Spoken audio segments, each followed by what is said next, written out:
اليوم ضيفتنا في لي ولكم إنسانة حيل قريبة من قلبي. كانت موجودة في حياتي في الأوقات اللي جد كنت محتاجة أحد يساعدني. من أهمهم نقاط التحول اللي كنت أبي أكتشف ذاتي وكنت ماني عارفة وين أبلش. فحياك الله زهرة الله تغي. يحييك، شكرا على هالانترودكشن الحلو، وبغيت أبكي لما تكلمتي توا. طبعا في الكثير أكثر وإن شاء الله راح أسولف عنه بعدين، بس أنا أعرف منو زهرة. حبيبتي ممكن تقولي للمشاهد منو زهرة تغي؟ زهرة أم عاملة، حالمة، طموحة، بنت كويتية تبي الخير حق كل البلد، بس بالذات الأم بهالبلد. أنا أؤمن بالمرأة، أؤمن بقوة المرأة، أؤمن إن هي قلب المجتمع، لأن هي مو بس تربي، هي تربي وتعلم وتثقف وتوقف يم عيالها ويم خواتها ويم إخوانها ويم أمها ويم أبوها. فالمجتمع كله يتمحور حول المرأة. بداية مشوارك أنت درستي speech therapy، وبعدين مع الوقت دخلتي في اللايف كوتشنج، واليوم عندك حضانة بامبو بري سكول.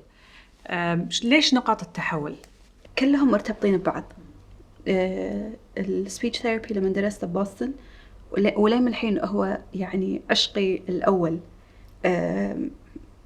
قررت أني أدرس سبيتش ثيرابي لأنه ما كان أكو سبيتش ثيرابيستس مختصين. كان أكو دورات ياخذونها برا الكويت 6 أشهر ويون على أساس أنه هم سبيتش ثيرابيستس. عم الوالدة وأنا بالثانوي جت له جلطة بالمخ وفقد القدرة على التواصل، فقد القدرة على الكلام. فهذه كانت أول قصة صارت عرفتني شنو يعني سبيتش ثيرابي وشنو أهمية سبيتش ثيرابي. كنت حزتها يمكن بثانية أو ثالثة ثانوي، والوالد أحد مؤسسين الجمعية الكويتية لرعاية المعوقين، فبحكم شغله في مجال إعادة التأهيل هو دائما الوجهة الأولى حق الأهل لما يكون في مشكلة بإعادة التأهيل. فكنت أروح معه وكنت أحاول أن أساعد كثر ما أقدر. طبعا إمكانيتي محدودة، واللي أعرفه بس من الستاف اللي قاعد يشتغل معاه مجرد أني أنا observer قاعد أشوف شنو قاعد يصير.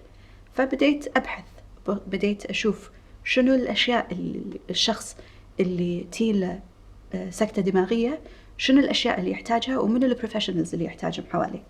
فكانت هني هذه خلينا نقول نقطة الانطلاقة بالنسبة لي، أو السبارك الأولية إن أنا ليش أبي أدخل في مجال السبيتش ثيرابي والأوديولوجي. وفعلا شد انتباهي وكان عندي شغف حق هالشيء، فقررت أن أتوجه إلى هذا التوجه. وفعلا كان مثل ما أنا كنت متوقعة وأكثر. أنا إنسانة أحب أقرأ وأحب أطلع وأحب أشوف شنو الأشياء الجديدة. فمجال السبيتش ثيرابي فتح لي عالم جديد.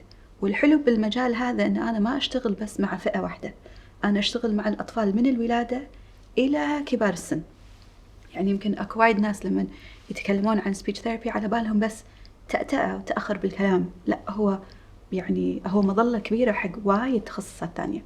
فإحنا مثلا الطفل اللي ينولد نسميهم الأطفال الخدج، أول ما ينولد عمره 6 أو 7 شهور، من الأشياء الأساسية اللي لازم نسويها فحص السمع عشان نتأكد أن فحصه سليم. إذا الفحص ما كان سليم من البداية ويفتهم مع السماعات، فيكون التطور اللغوي للطفل ما يتأخر، لأن أنت التطور اللغوي يبتدي من أول ما الطفل ينولد. إحنا نسمع يمكن الكلمات الأولى لما الطفل يكون عمره سنة، ولكن هي خلال السنة الأولى هذا كله يعني قاعدين نبني هذا التطور اللغوي. وطبعا تتشعب الأمور، التطور واللغة الاستيعابية واللغة التعبيرية وما إلى ذلك. فهني تكون البداية، إحنا نمسك الطفل من أول ما ينولد من الولادة، وبعدين المراحل اللي يمر فيها، أهمية القراءة بالتعليم، أهمية اللغة بالتعليم لأن هي مرتبطة بالقراءة. وبعدين تكبر، يعني الطفل يكبر، ندخل في التأخر اللغوي، ندخل في ممكن زراعة القوقعة، ندخل في التأتأة، ندخل في وايد أشياء. بعدين ندخل بالكبار اللي مثلا يصير عنده نسميهم التي بي آي، التروماتيك برين انجري، اللي يصير له حادث سيارة مثلا فيتأثر المخ. حسب وين تأثر المخ ممكن يتأثر عند السمع ويتأثر عند النطق، فهني دورنا في إعادة تأهيل. ومثل ما ذكرت مساعب الستروكس، وحتى مرضى السرطان لما يكون عندهم الهيد اند نك كانسر، سواء بالفم أو بالمريء أو بالقصبة الهوائية أو بالرئة، كل هذه الأمور تأثر على النطق وتأثر على اللغة وتأثر على التواصل. فأنا دوري كسبيتش ثيرابيست يشمل هذا كله. فهني كانت يعني هذا كان شغف بالنسبة لي. وشلون هذا متصل باللايف كوتشنج؟ الحين أقول لك شلون متصل باللايف كوتشنج. دوري أو أحد الأدوار اللي أنا ألعبها as a speech therapist إن أنا دائما يكون عندي بلان حق الكلاينت مالي، يكون عندي خطة واضحة ويكون عندي هدف. بناء على الهدف اللي أنا بوصل له أحط الخطة. اللايف كوتشنج ما يفرق من هالناحية، لأن أنت دائما لازم يكون عندك هدف وعلى أساس الهدف تبنين الخطة.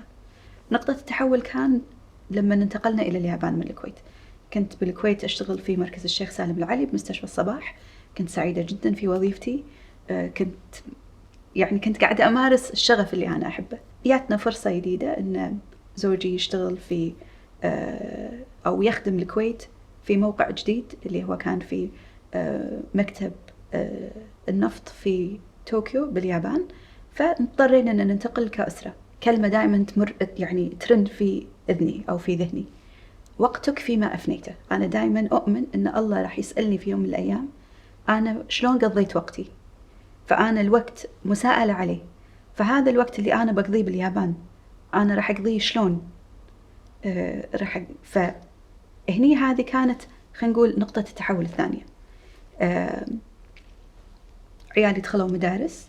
أول شيء طبعا أول سنة لهيت إن مكان جديد، لغة جديدة، ثقافة جديدة. أنا كنت عايشة بأمريكا، فأنا أتكلم إنجليزي ومعرف حق الأمريكان وعرف ثقافتهم، متخرجة من مدرسة أمريكية، طول عمرنا نسافر أوروبا ونروح أمريكا. فأوروبا وأمريكا مو شيء جديد بالنسبة لي، ولكن أنا انتقلت إلى بلد الواقواق، رحت اليابان، مكان ما أعرفه في حياتي، ما زرته، ثقافة ما أعرفها، لغة ما أعرفها. أول سنة ركزت على أني أتعرف على هالثقافة، أتعرف على هالبلد، أتعرف على لغتهم. تعلمت لغة يابانية بسيطة بحيث أن أنا أقدر أمشي أموري. عيالي دخلوا المدارس هناك. فعقب ما استقرينا أنا عندي شغف للقراءة وشغف للبحث، فبديت أتعمق، بديت أقرأ، وشفت أن هذا الطريق خلينا نقول مكمل لشغلي as a speech therapist. أنا شغوفة جدا في دوري كأم، ووايد أحب عيالي، والحمد لله يعني عندي علاقة جميلة مع غالية ويوسف. فكنت دائما أحب أن، ودائما يوني من الأهل، من الأصدقاء، يسألوني عن أمور معينة بالتربية أو مع العيال.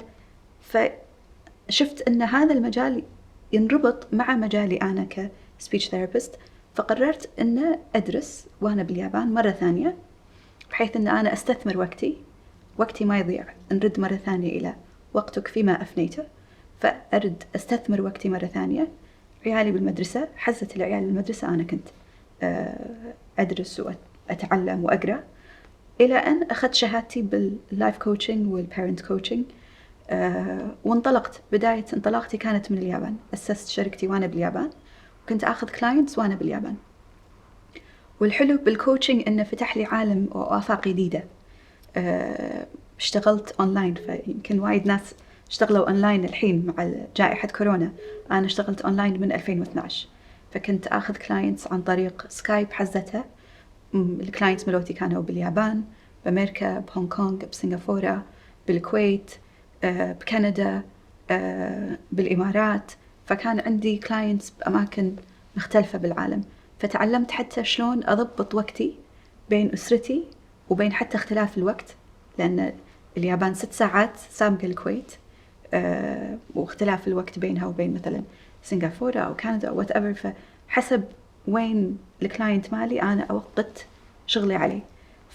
والحلو إنه عطاني فرصة إن أنا يعني إن طموحي ما يروح. أنا حلو إن أنا أكون أم، ولكن حلو إن أبين حق عيالي إن عطائي ما ينتهي بس كوني أم، أو عطائي مو مجرد كوني أم. ودائما أنا أقول هالشيء مهم حق الاثنين. غالية كونها بنية في يوم من الأيام بإذن الله تكون أسرتها، وأبيها تعرف إن عطائك يزيد لما تكونين أم، وطموحك يزيد لما تكونين أم، وتقدرين تعطين أكثر لما تكونين أم. ويوسف هم بإذن الله يكبر ويكون عنده زوجة وعيال، أبيه يوقف ويسند زوجته مثل ما أبوهم سندني ووقف معي. فدائما أقول يعني هالشيء مو بس حقي، هالشيء هم كان حق غالية ويوسف بنفس الوقت. شنو اللي شفتيه باليابان اللي خلاك تبتدين فكرة الحضانة بالنظام اللي أنت عيالك كانوا قاعد يدرسون فيه وأنتم باليابان؟ حبي للحضانات ابتدى من أيام بوسطن، من أيام الدراسة، لأن أنا كنت أشتغل من خلال دراستي، كنت لازم أشتغل بحضانات وبمدارس. فأنا أوريدي كان عندي هذا الهدف وعندي هذا الشغف إن أنا ودي أفتح حضانة بطريقة معينة ومختلفة بالكويت. لما رحنا اليابان شفت طريقة دراستهم، وشفت طريقة صقلهم للشخصية للطفل، وشلون يتعاملون مع الطفل، وشلون عيالي كانوا يموتون على المدرسة. كنت لما أروح أخذهم من المدرسة نقعد مرات ساعة كاملة، لأن يوسف يبي يكمل لعب، فأنا أقعد أسولف مع المدرسين لين يوسف يخلص لعب وبعدين نطلع. فكان بالنسبة لهم لما يوم إجازة أو يوم عطلة مو مستانسين إنه يوم إجازة، هم ينطرون متى يصير يوم الاثنين عشان يردون يروحون المدرسة ويلتقون بربعهم مدرسينهم ويلعبون. فبالنسبة لي هذا كان شيء مختلف. إحنا كلنا كنا يعني بالغصب نروح المدرسة، وضايق خلوقنا بنروح المدرسة، والأهالي يقعدون عيالهم ويتلونهم تل من الفراش عشان يروحوا المدرسة. بس أنا شفت نقيض تماما مع غالية ويوسف، فقمت أنخرط معاهم بالمدارس، وما ركزت بس على مدرسة عيالي، لأن قلت يمكن هي بس هذه المدرسة اللي قاعد أدرس بهالطريقة، فخلنا أشوف المدارس الثانية شلون. اكتشفت إن لا، هم كلهم يدرسون يعني يتبعون نفس الطريقة ويعلمون الطفل من خلال اللعب ويركزون على المهارات. فحسيت إن هذا الشيء اللي إحنا نحتاجه بالكويت. أنا أبي أبني شغف للدراسة وللعلم أو للبحث من عمر صغير عشان يكبر هذا الشيء مع الطفل.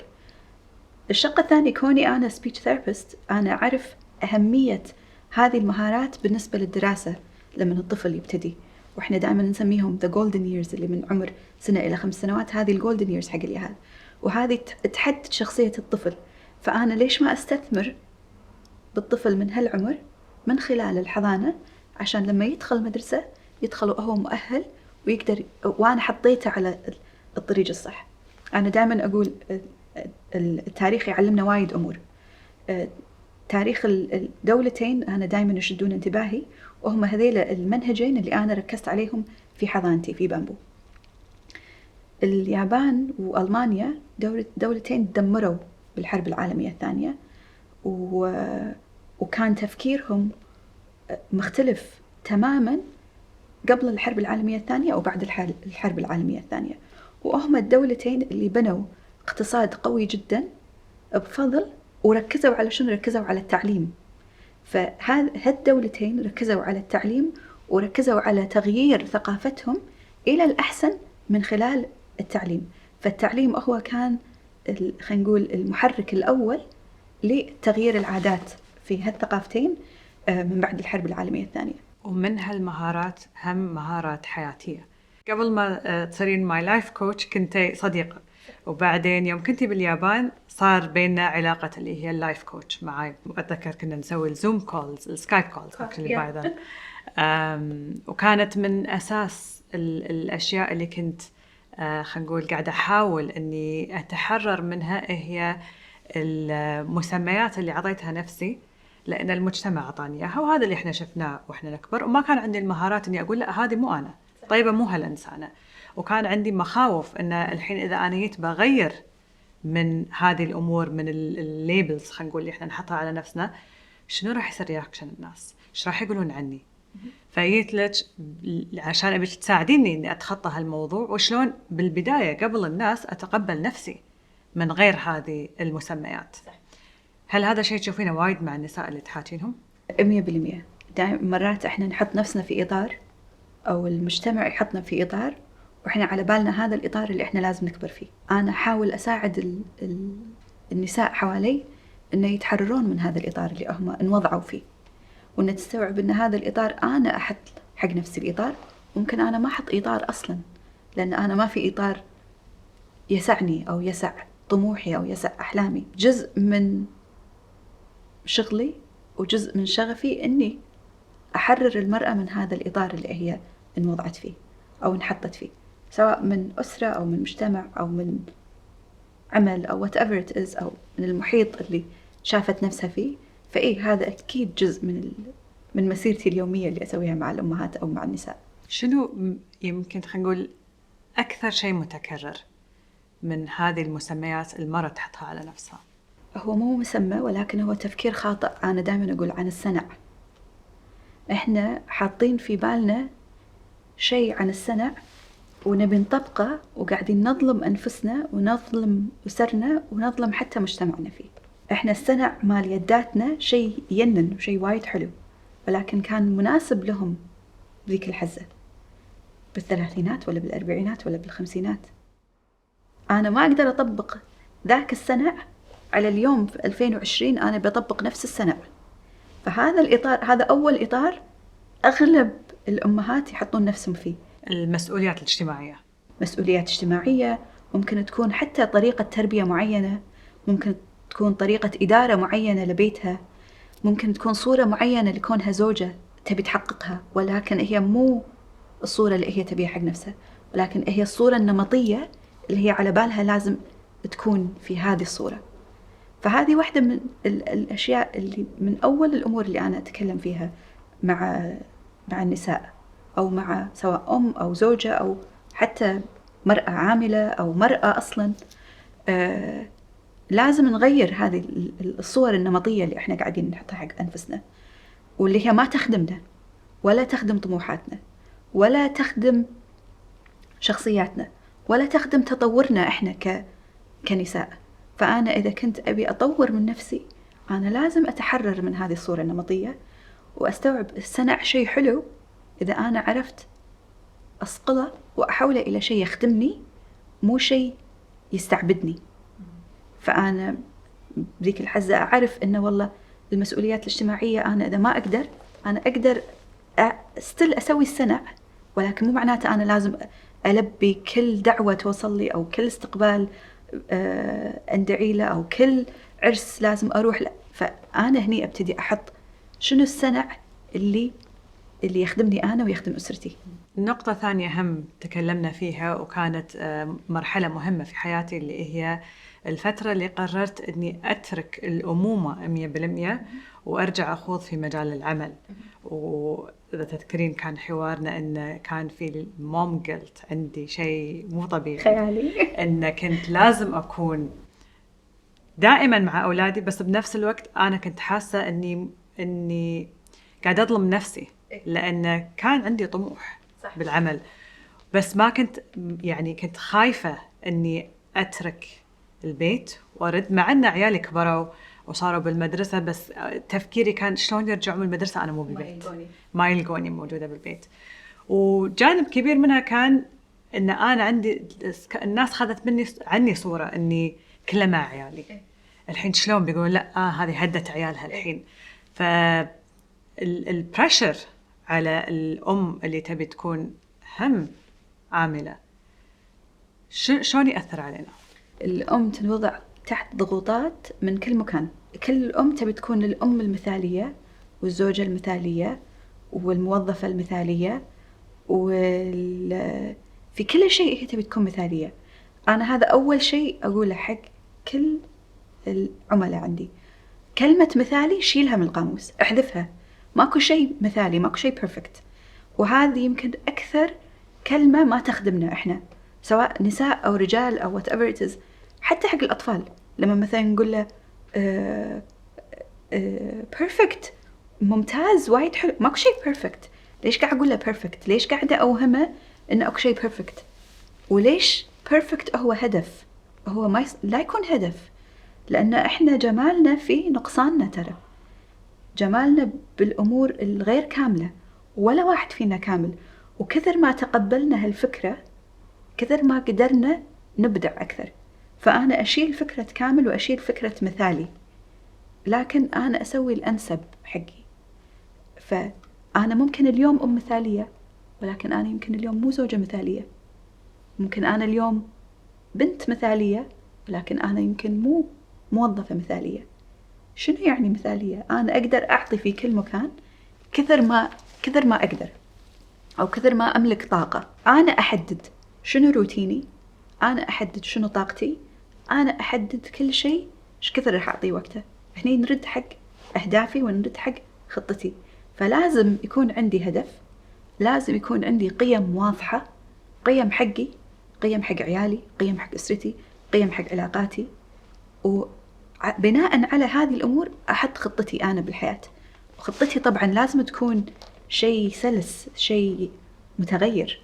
أنا ممكن أحط خطة اليوم، ولكن يصير عندي ظرف أحتاج أغير هذه الخطة، فخطتي ما تكون ريجد، ما تكون ثابتة بحيث أن أنا ما أقدر أغيرها. لا، أنا لازم أنحني.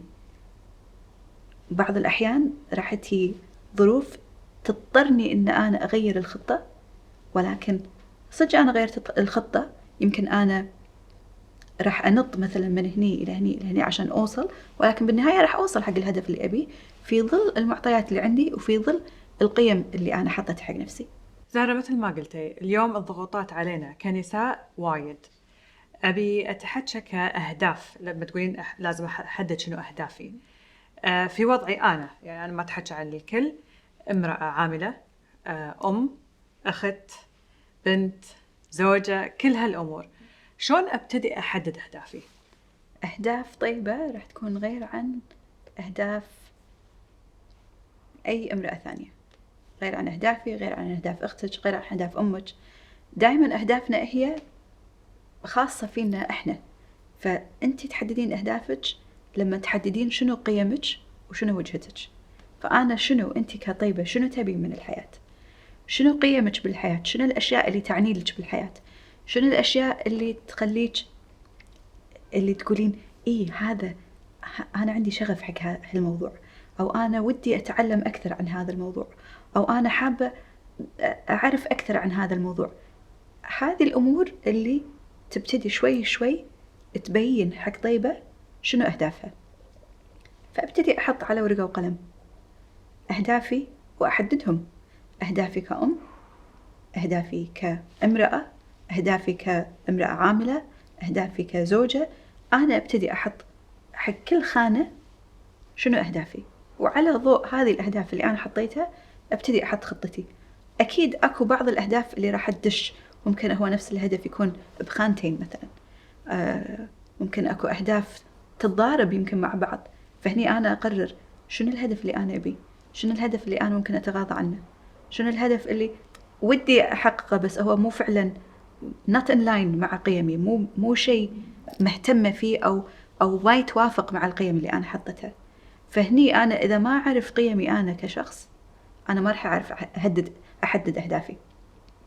فمهم إن أنا أعرف قيمي، أعرف أنا شنو أبي أو شنو اللي يحركني، وعلى أساس هذه الأمور أحدد الأهداف اللي أنا أبيها. تشوفين أن تحديد الأهداف من وانتي أصغر ممكن تساعدك لما تكبرين؟ يعني أنت اليوم كأم لغالية، شنو اللي قاعد تعلمينها اليوم على أساس يسهل عليها؟ أنت شنو الأشياء اللي واجهتيها، التحديات اللي قلتي لا أنا بعلم بنتي من وهي صغيرة شلون ما تطيح في نفس المشاكل اللي أنا طحت فيها؟ خلينا نقول أكبر تحدي كان أول سنة بالجامعة. طلعت من بيئة أمي وأبوي حوالي، إحنا كبيئة الحمد لله مرتاحة، ما عندي ذيك المسؤوليات، مهتمة كنت بدراستي ومع أمي وأبوي ومع الأسرة. أنا ما كنت أفهم شنو يعني إن أحط لي بجت مثلا أمشي عليها، شنو يعني أنا لازم أدفع فواتير كهرباء وماي وشقتي، شنو يعني لازم أغسل هدومي مثلا. أشياء بسيطة ترى. أول سنة جامعة انصدمت إن أنا لازم أسوي كل هذا. أنا لازم أعرف أنسق وقتي بحيث إن أنا عندي وقت أنظم شقتي، أنظم دراستي، أروح محاضراتي، لما كنت أشتغل أعرف متى أروح شغلي. يعني أول شيء كنت أحتاج أتعلمه هو شلون يكون عندي روتين وشلون أقسم وقتي. ويمكن أنا هذا الشيء تعلمته، وهذا إلى اليوم أطبقه. أحتاج روتين. أنا أؤمن في قوة الروتين في حياتنا. إذا كان عندي روتين واضح راح يسهل علي وصولي لأهدافي، لأن أنا عارفة يومي مو عايم على بعضه. لكن لما يكون عندي هدف واضح، لا أنا أدري أن أنا كل يوم لازم أنام بين 10:30 مثلا ولا 11:30، لأن أنا كل يوم راح أقعد الساعة 6:30، لأن أنا عندي 1000 باء تاء على قائمتي لازم أخلصهم قبل مثلا الساعة 10. من الساعة 10 للساعة مثلا 2 أنا عندي مهام ثانية لازم أخلصها. فهذه كلها، هذه الأمور يمكن صقلتها أول سنة بالجامعة. فاليوم أنا اللي دايما أحاول أعلمه حق عيالي غالية ويوسف أهمية تنظيمهم حق وقتهم وأهمية الروتين بحياتهم. فإحنا عندنا روتين ثابت، حتى إحنا كأسرة عندنا روتين ثابت. عندنا روتين حق غالية ويوسف، وعندنا روتين كزوجين. فحتى حق غالية ويوسف يدرون إنه أوكي هذا روتيني، من هالساعة لهالساعة أنا أقدر أدرس، من هالساعة لهالساعة أقدر ألعب. فحتى لو طولت وقت الدراسة، بس أنا أدري إن عقب ما أخلص خلاص أنا هذا وقتي، ألعب، أقرأ، أطالع تلفزيون، ألعب إكس بوكس، اللي هو خلاص. فهني يمكن هذا الشيء اللي أنا دائما أحرص إن أنا أغرسه بالعيال. شنو روتينك اليوم؟ قبل كورونا كانت قعدتي كل يوم 5:30 الصبح، 5:30، ودائما أحب أقعد قبل اليهل لأن أنا ما أحب الربشة الصبح. ف5:30 نقعد أنا وبيوسف، هذه حزتنا مع بعض، نتجهز، هو يروح دوام، أنا قاعد اليهال، كلنا نجهز نروح المدرسة. أنا كنت أحرص أن أنا أوصلهم المدرسة، أحب هذه الفترة اللي معاهم بالسيارة، أوصلهم الدوام وأنا أروح دوامي. ولي الساعة 3 أنا بالمكتب، الساعة 3 أطلع، ودائما أنا الأم المتأخرة على عيالها لأن أنا أحب أنا اللي أخذهم. و I get teased إنه ليش كل يوم قاعد تأخرين، بس أنا استأنس إن أنا أروح أخذهم كل يوم، لأن أبي أسمع أول ما يطلعوا المدرسة إيش سووا، مع منو لعبوا، وشنو كلوا، وشنو درسوا، وشنو سولفوا. وهذه هالسوالف تطلع أكثر شيء بهالحزة بالسيارة. نروح البيت، الأهالي يبتدون دراستهم، ما أخذ كلاينتس حزة ما أكون مع الأهل، هذا وقتي معاهم. عقب ما الأهالي ينامون يكون عندي ساعتين أرد مرة ثانية أشتغل مع ماي كلاينتس، ومن بعدها وقتي مرة ثانية، سواء حقي يوم بالأسبوع، حقي يوم بالأسبوع مثلا أنا وأبو يوسف نبي نطلع قراءة، أبي أطالع شيء على التلفزيون. ولكن روتيني واضح إنه هذه الأوقات حق العمل، هذه الأوقات حق أسرتي، هذه الأوقات حقي، هذه الأوقات مثلا إذا بلعب فيها رياضة. فأجن روتين وايد واضح، أنا أدري كل يوم شنو راح أسوي بيوم. أنا أحب أسمع رأيك في وايد أمور، وعندي تساؤل ودي أشوف شنو رأيك. أنا في مواقف وتحديات يعني صارت لي في العمل وما سولفت فيها معاك من زمان ما تكلمنا، أنا كوتشنج ليفل، بس أنا أحس أن المرأة مو رفيقة المرأة. وايد يقولون هالكلام، أنا ما أيد صراحة. يمكن أنا فريق عملي كله حريم وكله نساء، وأنا مهم عندي، ويمكن إذا تسولفين مع فريقي بغير وجودي يمكن يقولوا لك نفس الكلمة. أنا تمكين المرأة عندي رقم 1. شلون تمكنين المرأة؟ تمكنين المرأة بأن تعطينها فرصة أنها تبدع، ما تقيدينها، تعطينها فرصة أن حتى إحنا كعمل مثلا، أنا أفهم أن هي عاملة، امرأة عاملة، ولكن هي هم نفس الشيء عندها طموحاتها، عندها بيتها، عندها عيالها. فأنا أحاول كثر ما أقدر أن حتى بيئة العمل تكون متوافقة مع حياة المرأة اللي قاعد تشتغل معي، لأن كثر ما هي كانت مرتاحة بيئة العمل كثر ما هي قدرت تبدع وتعطي أكثر، وتعطي بحب وتعطي بشغف. فهذه من الأمور اللي أنا أهتم فيها. ثاني شيء تمكين المرأة يبتدي بتعليم المرأة، فكثر ما أقدر أن يكون عندهم فرص أنهم يتعلمون أكثر، يبحثون أكثر، يطبقون أكثر. ممكن يخطئون بعض الأحيان، ولكن الخطأ جزء من التعليم، وإن إحنا نشتغل كفريق مع بعض. يعني أكو بعض الأحيان أكو ناس مثلا تهمهم المسميات، تهمهم أن أنت تكونين رئيسة الفريق، مديرة الفريق، الجي ام مالة الفريق. أنا ما أحب هالمسميات وايد، لأن أحسها تخلي الناس تشتغل ضد بعض بدل ما تشتغل مع بعض. إحنا دائما قوتنا بقوة الفريق. لو أنا عندي شخص واحد وايد قوي ولكن الشخص الثاني ضعيف، إذا الفريق ما راح يكون متكافئ، لأن أنا عندي شخص قاعد ينزل كفاءة الفريق. لكن إذا أنا أقدر أشوف كل شخص شنو يحتاج، وين قوة ضعفه وأقويها، وين نقطة قوته وأصقلها، إذن فريقي راح يكون نوعا ما متكافئ ويقدر يعطي أكثر ومتحاب أكثر. هذه الصورة النمطية. نرجع يمكن بداية سوالفنا تكلمنا عن الصور النمطية. هذه الصور النمطية أن أنا أكرر المرأة عدوة المرأة ما تخدم المرأة. لكن إذا بديت أغير الفكر وبديت أتكلم أكثر أن لا، المرأة مو عدوة المرأة، المرأة رفيقة المرأة، وقوتنا باتحادنا، قوتنا بأن إحنا نرفع بعض، قوتنا بأن إحنا نسند بعض. لأن إحنا إذا ما سندنا بعض ماكو حد يسندنا ترى. إذا أنا ما أقدر أسند المرأة لا أتوقع عيل من الرجل أنه يسندها. إذا أنا ما آمنت بالمرأة لا أتوقع من الرجل أنه يؤمن فيها. إذا أنا ما شفت قدرة المرأة على تحقيق أحلامها لا أتوقع من شخص ثاني أنه يشوف قدرة المرأة على تحقيق أحلامها. فأنا كوني امرأة لازم أثق وأقدر وأسند المرأة في وين ما كانت، سواء هي أم، سواء هي موظفة، سواء هي زوجة، سواء هي بنت، أم، صديقة، اللي هو في أي مكان كانت. أحاول كثر ما أقدر أن أنا أرفع من قدرها، وأن أنا أساندها، وأن أنا أمد إيدي لها، وأحاول أغير كثر ما أقدر ولا أكرر هذه الصورة النمطية أن المرأة عدوة المرأة، لأن هي ما تخدم المرأة. فكثر ما قدرنا أن إحنا حتى مرات ما بيقول ما نتكلم عنها، ولكن غير الصورة النمطية، أغير هذه الكلمة، المرأة أخت المرأة بدل ما تكون عدوة المرأة، المرأة صديقة المرأة بدل ما تكون عدوتها. إحنا نطمح لهالشيء، بس واقعنا يقول خلينا نقول سوالفنا بين بعض تبين لنا يعني المشاكل تصير بين المرأة أكثر من المرأة مع الرجل. في يعني حتى أسمع أنا أشياء مثل الرجل ما يحب إنه يوظف النساء لأنهم يتهاوشون، فليش لي بعوار الرأس أوظف رجال بدالهم؟ هل فعلا الرجال ما يتخانقوا مع بعض أو ما تصير بينهم نقاط اختلاف؟ يمكن ما ياخذونها بحساسية كثر النساء، ولا إيش رأيك؟ ما أتفق يمكن 100%. يمكن إحنا نشوف طريقة النساء عن التعبير عن مشاكلهم تختلف، وإحنا تعودنا وسوق العمل طول عمره مستحوذ عليه الرجل. فإحنا يمكن الصورة النمطية اللي بنيناها عن الموظف هي ما كانت صورة امرأة، كانت صورة رجل طول عمرها، لأنه هو دائما كان رجل. اليوم دخلت المرأة سوق العمل، اختلفت طريقة تواصل المرأة بالشغل أو بالعمل أو مع الفريق. فإحنا على بالنا أنه لا، بس هذه الصورة الصح.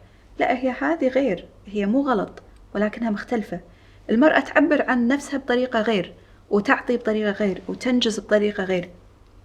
أنا أعطيش مثال ثاني. مثلا لما المرأة تشتغل مع فريق عمل كله رجال، هي دائما تشوف نفسها خارج الدائرة مالتهم، لأن أبسط شيء هم ممكن يتجمعون بالديوانية ويسولفون عن مشكلة صارت بالدوام ويحلونها، وهي خارج هذه المحادثة.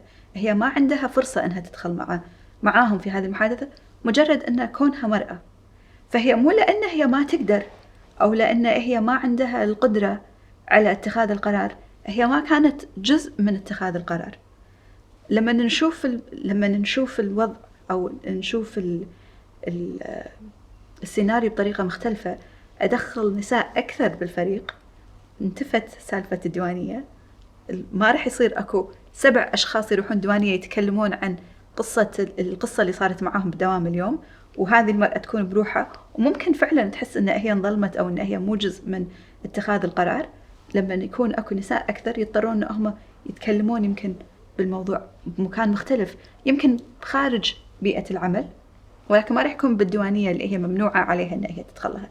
فإحنا يمكن اليوم نحتاج نتغير ونغير نظرتنا إلى طريقة حل المرأة للمشاكل، أو طريقة تفكير المرأة بالمشكلة وشلون هي تحلها. والرجال يحلها بطريقة والمرأة تحلها بطريقة، مو معناته هو صح وهي غلط، هي طريقة مختلفة لازم يمكن نتعود عليها ونواكب هذا التغيير اللي قاعد يصير. بين فترة وفترة you recommend كتاب إني أقرأ. اليوم what do you recommend I read؟ اليوم كنا قاعدين نسولف أنا وشخص ثاني، واحدة من my team، كان حديثنا شوية غير معتاد. كنا قاعد نتكلم اليوم عن الكون وعن الله سبحانه وتعالى، ويمكن الحديث شوية أعمق اليوم مع الجائحة ومع اللي قاعد يصير بسبب كورونا، وبعض الناس فقدوا أشخاص عزيزين عليهم أو فقدوا وظائفهم. فاليوم سألتني سؤال عن الله سبحانه، وإن أنا شنو تفكيري عنه. فأنا أعطيتها كتاب وقلت لها كتاب تقرأ هو Why do bad things happen to good people، وأنا هذا راح يكون اليوم الكتاب اللي أقترحه عليك. ممتاز. Going on my reading list. Sounds good. That it's always a pleasure having a chat with you. وذكرتيني إن we should be chatting more. Thank you so much for this opportunity. This was وايد استانست، وايد استمتعت، وكافي إني قعدت معاك وسولفت معاك. حياك الله بأي وقت. الله يحييك، ما قصرتي. أنا من المؤمنين باللايف كوتش أو أي كوتش في أي مجال تحتاجونه. أتمنى أنكم استمتعتوا بالحوار اليوم، ونشوفكم على خير.